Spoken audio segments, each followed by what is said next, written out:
this movie is going to start off with the revenge of Hercules. Okay. He's going to attack from the instruction of Zeus. We might get another scene where Zeus is giving him instruction again. And just to start off right off the rip, we know that, well, at least I've seen from what they want with the next Thor movie, that they want it to be more serious toned. That they want it to be, time. Yeah. And that was what Taika was known for. If he's not involved, then there's no reason to continue like that. Like, yeah. And Hercules is going to land and it's just going to be ripping through. It's going to be R-rated type killing people. Thor. Like how I kill all the Valkyries. Like, and then, Thor reacting. Valkyrie, Love, and Thor are going to kind of push him back, equal each other in strength. Like Hercules is just going to be so much more battle tested. Thor hasn't been in the game for a while. In that kind of thing. Maybe he'll get more experience with him fighting Love, but he's kind of teaching Love at this point. He's not really in his glorious Viking kind of days. Yeah. This is no Infinity War. Scene cuts to Sylvie and Mobius in the TVA. And they're going to be discussing how Sylvie was always trying to convince Morbius to go see his real life. And Morbius is going to be talking to Sylvie about, well, hey, you never went back to see what your life would have been because she got stolen when she was a kid. So he's going to say, you never know, you're never going to wonder what your life was like. Never going to wonder what other versions of Asgard are like, or what other versions of yourself grew up to be like. Never going to see what might have happened.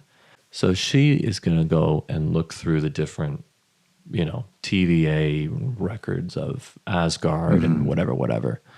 Maybe she knows what universe she came from. Maybe she doesn't. But she's going to pick a different random one. And she just happens to pick 616. She's going to go there. She's going to appear on New Asgard during the conflict of Hercules and Thor. She's going to join Thor's side because she can identify him. Maybe he looks similar to the Thor that she knows. Maybe she doesn't. Maybe he doesn't. Whatever. Maybe just from Loki. Knows that he's Asgardian. Yeah. Fights away Hercules. And Hermes comes and saves him. So we're getting the rest of the... So you're getting into guys. it. Yeah. You're getting into it. Hermes is there because Zeus sent Hermes to watch over Hercules to make sure that he didn't fail. When Hercules goes back to Olympus, I'll say, I don't know if they've established that that's where they're from, but goes back to Olympus, and Zeus is just embarrassing and kind of abusing him for failing. And it's kind of this dynamic of like an abusive father almost, and Hercules not being able to live up to that ideal. Because if you look back at Love and Thunder, you see them kind of lavishing in their lifestyle and not caring about the rest of the world. You see the gods that Christian Bale interacted with in the beginning of the movie and how they just didn't even care. Yeah. So under, the anger that he gets from his father, he goes to extreme lengths for revenge on Thor. He's going to go to a spellcaster to release Tyrannos, who's an old elder god from before. Now, this element is from the new Thor comics, but this god is discovered, and he's essentially a giant black Thor. These are kind of like, from my understanding, older gods, higher level gods than the Asgardians and the Egyptian gods and all these other things. They're the gods that kind of came before, if you want to phrase it like that or whatever. So you got Sylvie and Thor interacting, and he kind of slowly gets deja vu from her magic, and it reminds him of Loki. Yeah, realizes that. He's saying, you're feeling familiar, right? So you got to get a scene of them interacting, which I think would be pretty cool. Switch, we're in Valhalla. Heimdall is showing Jane around, and one of the technologies, if you want to phrase it that way, magics, that they have in Valhalla is what I'm calling an essence room. Okay? We're getting so nerd deep here. I'm just making this up. Where all the Asgardians' lives are kept track of. So the people in Valhalla are able to see, because they have to die with their axe in their hand. That's the Norse old tradition. I don't know if it's Asgardian tradition, but they have to die with their axe in their hand in battle. So I'm thinking there's got to be a way, if Valhalla is real and there's kind of a system where they see who died honorably, who died a Viking death, they got to be able to see that somehow, right? So Jane notices that Loki's is still active. Heimdall's shocked. Because he died. He watched him die. He watched him die. Thanos, yeah. Then there comes to a little flashback that Heimdall has where he's looking at Loki's timeline and he sees in 2012 where there's a like his life ended type of thing where he can notice that. Go back to Thor. He's talking with Bruce Banner, who checks in on him because he heard reports of like this giant conflict happening in New Asgard. So Thor tells him it's all good. Banner is busy working on the Celestial in the ocean with UN scientists. And he says, if you need anything, I can send back up to you. Just let me know. So Thor says, okay, cool. Herc and Olympus talking to Tyrannos about killing Thor.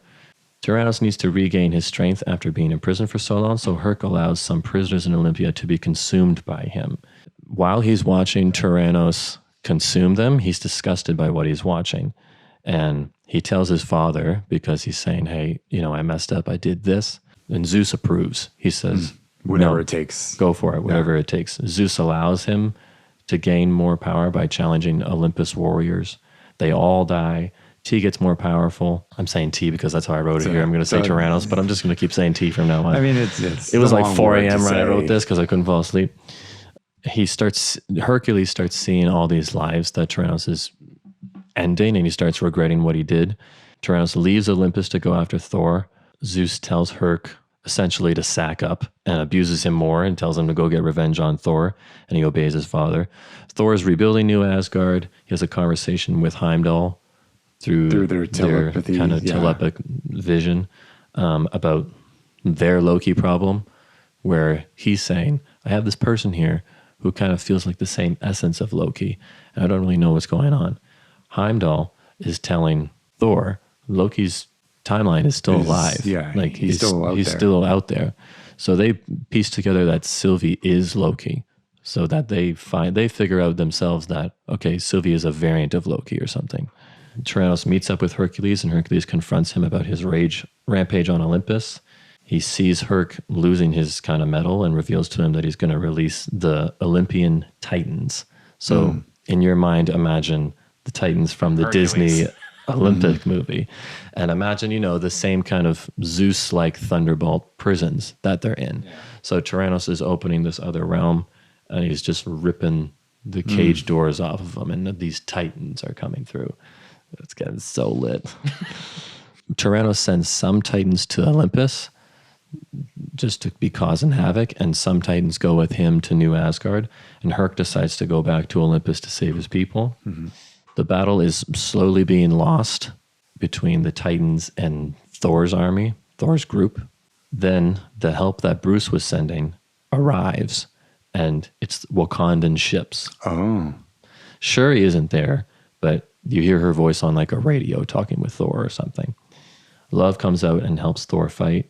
All the magic users subdue the last Titan, and Sylvie uses her mind control magic to turn the Titan against Tyrannos. Oh. Herc comes back and helps subdue the Titan, saves Love from a Titan attack, and him and Thor have kind of like a moment where they see each other and, recognize that he helped them. All the heroes turn to Tyrannos. The Wakandan ships are all destroyed. Tyrannos is just too strong. Love is the only one that can have an effect on him because she is like a universal cosmic deity. She's born of eternity. Yeah. So she kind of has a bit more power when she's not even like she's not using the axe Stormbreaker. She's using her own abilities, which are insane. Yeah, I totally forgot that she had Stormbreaker. Yeah, there's a moment that they think that she can beat Tyrannos, but then she gets hurt, and as they're recovering and kind of regrouping around her, Tyrannos successfully pulls their reality into his dark one, and the screen goes black. I'm going to just read this word for word because it's bone chilling. It's bone chilling. Time rewinds. Green mist flows across the screen. You see Thor's face first. the Loki series music plays and saxophone horns start playing loud, but they play in kind of like Dissonant. little bursts, like boom, boom, like little bursts like that. Like a heartbeat. Yeah. Like a heartbeat, right? We see their branch, it's dead.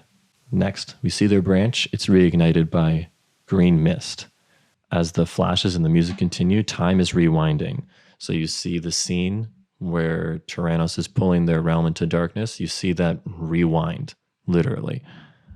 Loki's hand reaches out. He grabs the branch. He imbues it with his energy. He talks to Thor, Love, and Sylvie and says, "This is all I can give you." Boom. Time restarts. They're back in the moment where they're all huddled around Love. You then see Thor look at Sylvie. Sylvie look at him. Sylvie touches Love on one shoulder. Thor touches Love on the other shoulder. Her one eye lights green. The other eye lights blue, like lightning. Big burst of blast energy comes out of her. She kills Tyrannos. Big fight scene done. Wow. Sylvie returns to the TVA. She acknowledges that Loki is still alive, but hasn't seen him. Like she tells Thor this, like your brother is still alive. Heimdall tells Thor about Sylvie leaving on the timeline and how it looks how Loki's looked in 2012. So they're connecting the dots that there's some sort of way that they're leaving time, and what she just did is the same thing Loki did. So they're confirming like, oh, Loki is still alive. This Sylvie person's not lying. What I'm seeing on Loki's timeline in Valhalla, like he's still alive. This is all kind of connecting. So Thor is realizing his brother's still alive. Herc is maintaining his hate for Thor, but he returns to Olympus to take care of his people and talk to his father. He's going to return as a Thor anti-hero type character, and they're going to have like a Goku, Vegeta, Dragon Ball kind of relationship, right? Hercules knows that Thor is really strong. He does want to be the one to kill him, but at the end of the day, he knows that he's not a bad dude. He knows that, you know, maybe his motives aren't that great, so they kind of have a love-hate kind of relationship, whatever, right? Now we're going to get into some of the post-credit scenes soon. Okay. This is going to be great. Strange comes to Thor to say that they need to reassemble the Avengers because this, you know, wild threat just happened. They barely got through it. They don't really even know how still because they're not aware how Loki helped them. So I think it's at the end of Age of Ultron where the doors open and you get that scene of all the different Avengers. It's like Falcon, Vision, Wanda. Yeah. You have that scene. Shang-Chi, Gaia, different people from the Marvels, whoever, I don't know. 6 of them. Whatever. Captain America, Hawkeye, and Spider-Man appear. Optional end credit scenes. Here we go. Oh, that was at the end of the movie. That's the end of the movie. This is not the end credit scene. Wow. I thought that was an end credit. Okay. No. So they're definitely making the new Avengers team. So that's at the end of this movie. Optional credit number 1. I think I got like 4. Okay. Optional credit number 1. The Elder Gods in their prisons sense Tyrannos' death. They're being held in Mephisto's realm. No. And we finally see him. Number 2. Banner exploring the celestial body triggers the Eternals' ship to set a return course for Earth. You see their forge in their ship recreating other Eternals and Icarus. Celestials appear together in the void of space and decide Earth's heroes are too big a threat. And they forge new Eternals, the Celestials, and the Judge Eternal decides that Earth's value in the universe will be judged, setting up Eternals 2. Number 3, Spider-Man getting back to his apartment. Here's a police radio of trouble outside New Asgard. He goes to check it out. Except it's an incursion event where Vulture is attacking people with Kraven and Rhino. We see Venom in the Sony universe seeing an incursion break, like the ones in No Way Home maybe, and looking into the MCU universe. The symbiote takes over, sensing that Spider-Man is near, and pulls Eddie with him into the incursion point, setting up Spider-Man 4.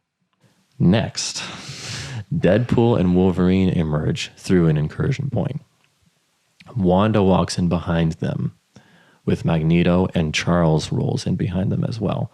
And Magneto and Charles are 616 Wanda. And Magneto and Charles are the younger actors. Michael Fassbender and McAvoy. Yeah. These timelines are so confusing. Huh? That's it. That's a lot. Wow. Mic drop. Mic drop. Jeez.